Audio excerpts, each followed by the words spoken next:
If you love ghosts, cryptids, UFOs, and everything that goes bump in the night, then mark your calendars for the West Kentucky Paranormal Expo, happening September 26 in Mayfield, Kentucky at the Mayfield-Graves County Fairgrounds. This incredible one-day event brings together some of the biggest names in the paranormal community, including Aaron G. Thompson from Netflix's 28 Days Haunted, Jimmy and Jeffrey from Outlaw Paranormal, The Wind of Rose, Josh Morris, Michael Huntington, Rachel Ravensville, and many, many more special guests and speakers. Your admission is just $15, and that gets you an all-day come-and-go wristband so you can explore at your own pace. Browse more than 35 vendors, enjoy delicious food trucks, attend speaker presentations and panels, meet investigators, hear incredible stories, and dive into the worlds of hauntings, cryptids, UFOs, and the unexplained. Whether you're a seasoned ghost hunter or just curious about the mysteries that surround us, there's something for everyone at the West Kentucky Paranormal Expo. Tickets are on sale now. For more information, visit West Kentucky Paranormal Expo on Facebook and get ready for one of the most exciting paranormal events of the year. We'll see you in Mayfield on September 26th.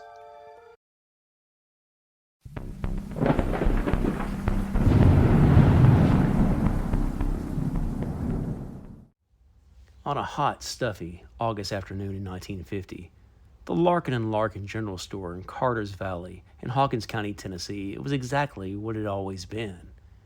Farmers leaned against pickle barrels discussing tobacco prices.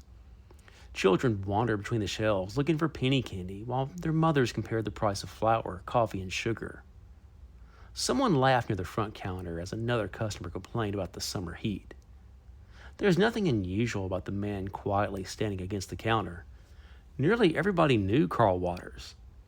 They watched him grow up in Hawkins County. Some had attended school with him.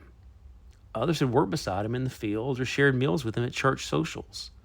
At 40 years old, Carl wasn't a stranger passing through town. He was one of them. He nodded politely as neighbors entered the store. He smiled. He exchanged small talk. Nothing about his expression suggested violence. Then, without warning, Carl reached beneath his shirt and he drew a pistol. The conversation stopped.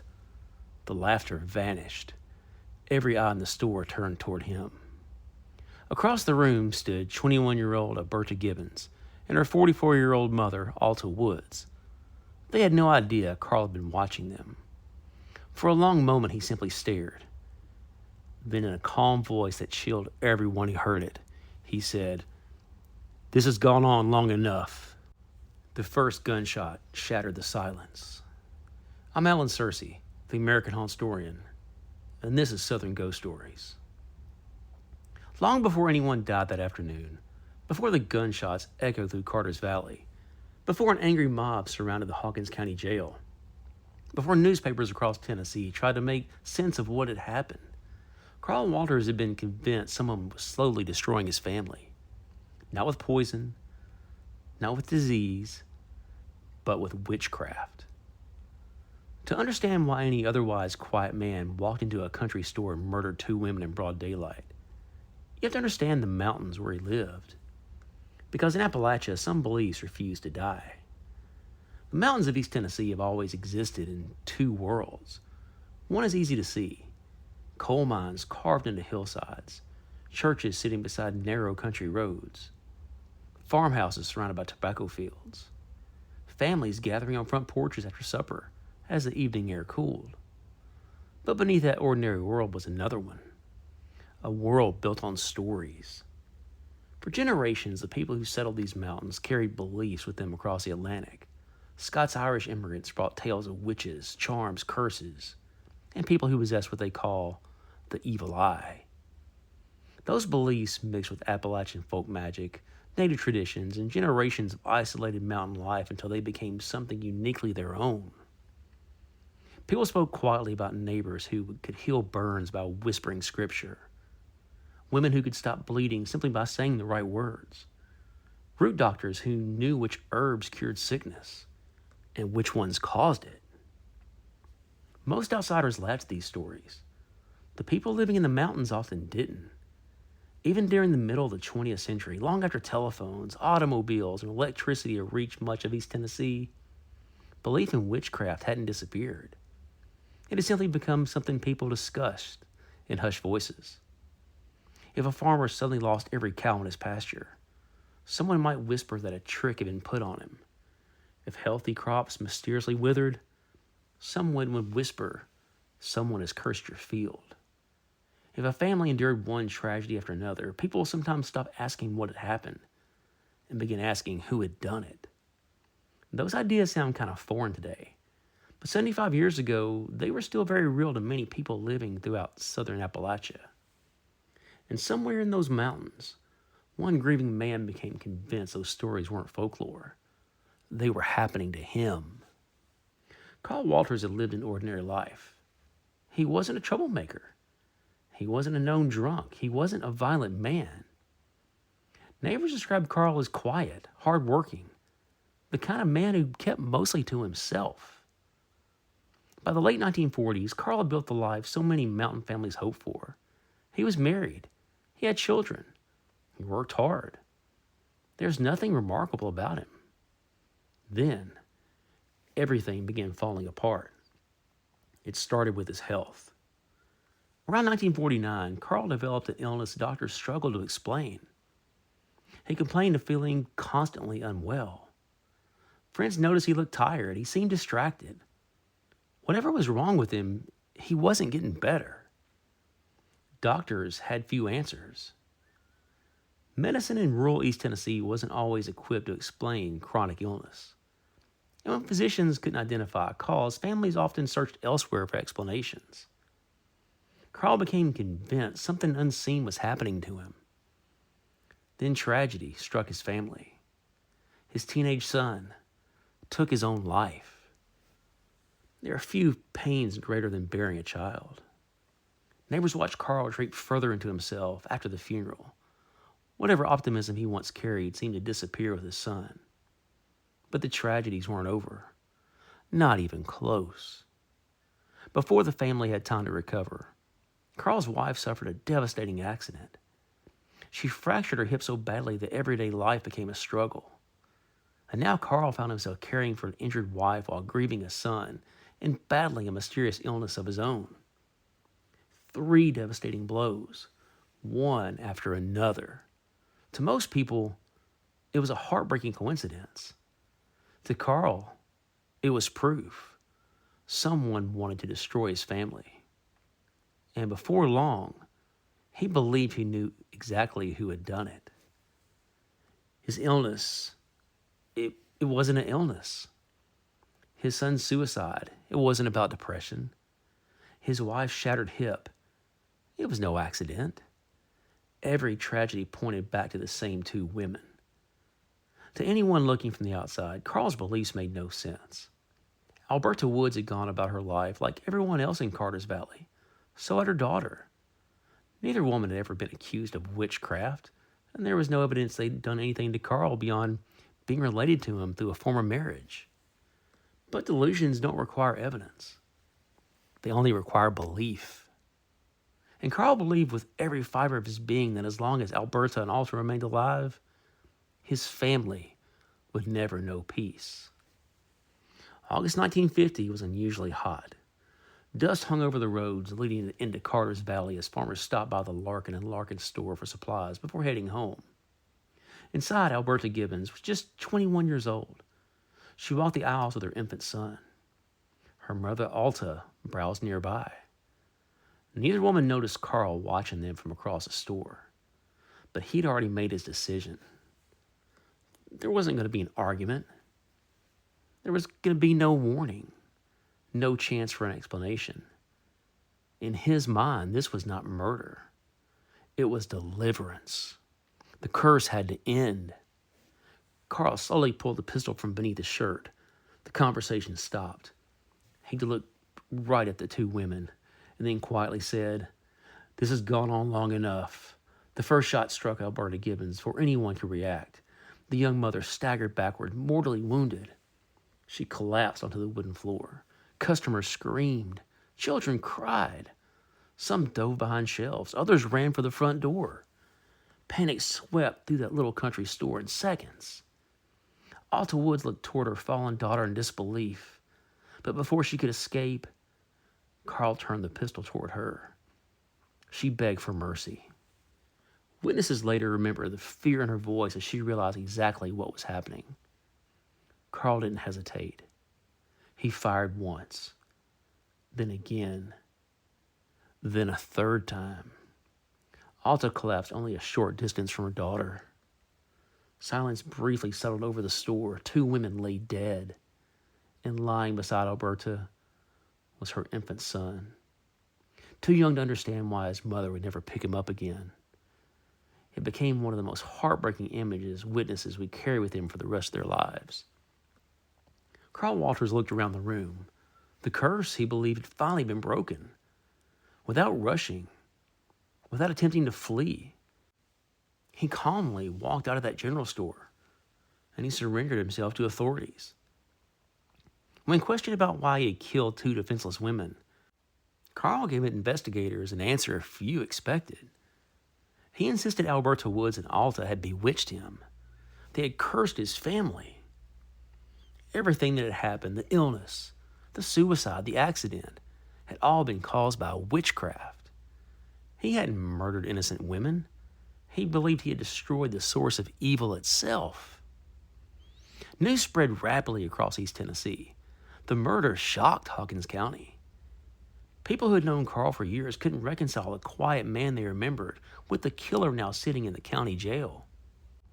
Others didn't care about explanations. They wanted revenge. By nightfall, an angry crowd gathered outside the jail. Some demanded Carl be handed over immediately. Others came carrying rifles and shotguns. They had no intention of waiting for a trial. The jailer refused to hand him over. Carl Walters would remain in his custody, but the mob refused to leave. Tension built with every passing minute. Finally, Deputy Walter Brown stepped outside. Hoping to disperse the crowd without bloodshed, he fired a warning shot into the night sky. It had the opposite effect. Someone in the mob fired back, then another. Within seconds, gunfire erupted. For nearly 10 minutes, bullets slammed into the jail as deputies returned fire from inside. Windows shattered, wood splintered. The darkness echoed with rifle fire. Fortunately, despite the barrage, the mob eventually lost its resolve. One by one, they melted back into the night. The lynching never happened. Knowing another attack remained possible, authorities secretly moved Carl Walters to a jail in nearby Morristown before sunrise the following morning. And months later, Carl Walters finally stood trial for murder. The courtroom filled with spectators. Witness after witness described what they had seen inside the Larkin Larkin General Store that day. There was little dispute over the facts. Carl walked inside. He drew his pistol. He had deliberately killed Alberta Gibbons and Alta Woods. The jury, it's no surprise, they found him guilty. The judge sentenced him to die in Tennessee's electric chair. For most murderers, that would have been the end of the story. But Carl Walters' attorneys believed something was terribly wrong with their client. Or so they said. Well, they appealed. Not claiming he hadn't committed the murders, claiming he wasn't sane. The Tennessee Supreme Court, they ordered a psychiatric evaluation. Doctors spent weeks examining Carl, and the conclusion dramatically changed the course of the case. Carl Walters was declared mentally incompetent. He was no longer considered fit to face execution. Instead of death row, he was committed to Central States Hospital in Nashville. There, behind locked doors, Carl Walters spent the remainder of his life. Not in a prison cell, but in a psychiatric institution. It's easy today to dismiss Carl Walters as simply another murderer suffering from severe mental illness, and perhaps that's exactly what happened. Modern psychiatry recognizes delusions that convince otherwise ordinary people that someone is secretly trying to destroy them. When those delusions go untreated, the consequences can become tragic. But in 1950, mental illness wasn't understood the way it is today, especially in isolated Appalachian communities. There, people still spoke quietly about curses, about witches, about hexes placed on families. Many sought help from preachers. Others turned to folk healers. Some carried charms in their pockets. and some refused to cross paths with people they believed possessed supernatural powers. Carl Walters wasn't the first person in Appalachia to believe he'd been cursed. He was simply one of the few who acted upon that belief with deadly violence. Whether the curse existed only inside his troubled mind, or whether he truly believed he was fighting something supernatural, we'll never know. What we do know is that one August afternoon, an ordinary country store became the scene of an unimaginable horror. 2 innocent women lost their lives. An infant lost its mother. A quiet farming community lost its sense of safety. And one grieving, broken man disappeared into the halls of a state hospital, still believing that he had saved his family from a witch. If you enjoyed this episode, check out my books, Southern Ghost Stories, Tennessee Tales, 1 and 2. That's right, there's 2 of them. I'm working on a 3rd. So many great small-town hauntings and legends in the volunteer state. Voodoo, grave robbing, ghost stories. Tennessee's got it all. And speaking of books, have you got my latest one yet? Pistols at Red River. Man, it's a whole lot of fun. It's the true story of Andrew Jackson and a duel he was involved in back in 1806. I'm telling you, 1806 was a wild time to be alive. You just go out in the field with a pistol and you can settle your differences with your nemesis. So the book is available on Amazon and you can read it on Kindle. In fact, if you have Kindle Unlimited, you can read it for free. It's hard to beat free. And speaking of which, all my books are on Kindle and Kindle Unlimited. You can find them on there. And like I said, Kindle Unlimited, read them for free. And we're trying to reach 150 Apple Podcast reviews and 1,000 Spotify reviews before Halloween. If you've enjoyed the show, take 45 seconds to leave a review. It really helps more people discover Southern Ghost Stories. And Apple uses ratings and reviews to decide which shows to recommend. A quick review helps other people who love folklore and ghost stories to find the podcast. Another question for you. Have y'all been to Monster City Madhouse yet? MonsterCityMadhouse.com. The new shirt over there, man, it's a whole lot of fun. Gravestone, you got to check it out. Features a mashup of Tombstone and the Universal Monsters. This Monster City Madhouse exclusive shirt is made from a comfortable 60-40 polyester cotton blend, with quotes like, "I'm your Huckleberry," and "Hell's coming with me." You'll be ready to unleash monster justice. And use promo code SAVE10 to get 10% off your order. That's right, MonsterCityMadhouse.com, promo code SAVE10, get you 10% off your order. Be sure to like Southern Ghost Stories on Facebook and Instagram. And send us some questions, southernghoststories@gmail.com. I do Q&A episodes maybe once every 2 months, and I plan on doing one probably in September. So if you have a question or comment or something about a haunted location, southernghoststories@gmail.com. Shoot me an email and I'll try to get to it. And I do have some announcements coming up, probably next week, about the new books coming out later this year. I had someone at an event at CreepyCon, I guess it's 2 weeks ago in Knoxville, ask, "Hey, what's your next book?" Well, 3 of them are coming, and I plan to talk about them probably next week. Still a little bit too early, but I have 3 books dropping later this year. So thank you for listening to Southern Ghost Stories. I'm Alan Sircy, the American Haunt Historian, and I will see you guys back on Wednesday.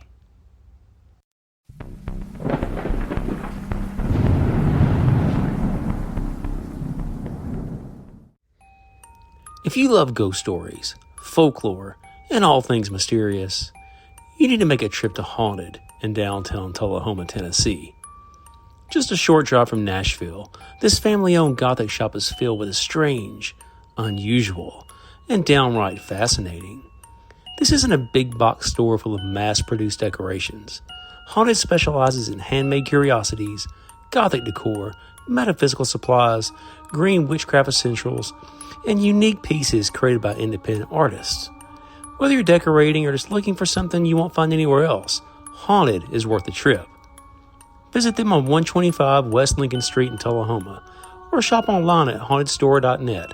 That's right, hauntedstore.net. Haunted, curated for the strange and unusual.